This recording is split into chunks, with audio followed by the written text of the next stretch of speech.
Welcome to our channel. Today we how to log into BMO digital banking, secure access step by step clearly. To begin your login to BMO digital banking, open your preferred web browser.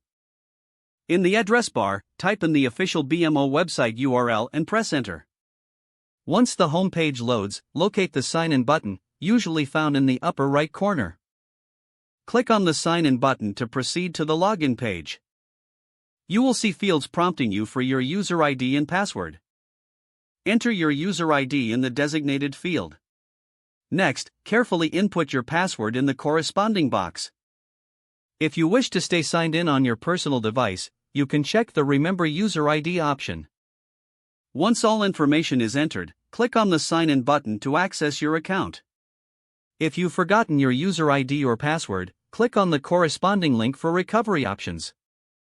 Follow the on-screen instructions to reset your credentials or retrieve your user ID. After successfully logging in, take a moment to review your account information. For added security, consider enabling two-factor authentication if it's available. When you're finished using BMO digital banking, ensure you log out securely. To log out, click on your account name or profile picture, usually located at the top right. Select Log Out from the drop-down menu to end your session safely. Always remember to close your browser for an additional layer of security, especially on shared devices. Now you have successfully logged into BMO digital banking and can manage your finances securely.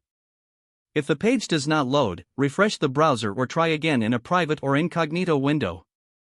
Make sure you are using the correct email address, then retype it carefully to avoid small typos. If your password is not accepted, use the reset option and create a new strong password you can remember. Check your spam folder for verification or security emails, then complete any requested confirmation steps. Enable two-factor authentication if available to improve account security and reduce unauthorized access risk. After signing in, review your profile details so your contact information and settings are accurate and current. If you see an error message, note it down and try again after restarting your device and internet. Log out when you finish, especially on shared devices, to keep your account and payment information secure. If the page does not load, refresh the browser or try again in a private or incognito window. Make sure you are using the correct email address, then retype it carefully to avoid small typos. Don't forget to like this video and subscribe to our channel for more step-by-step tech guides.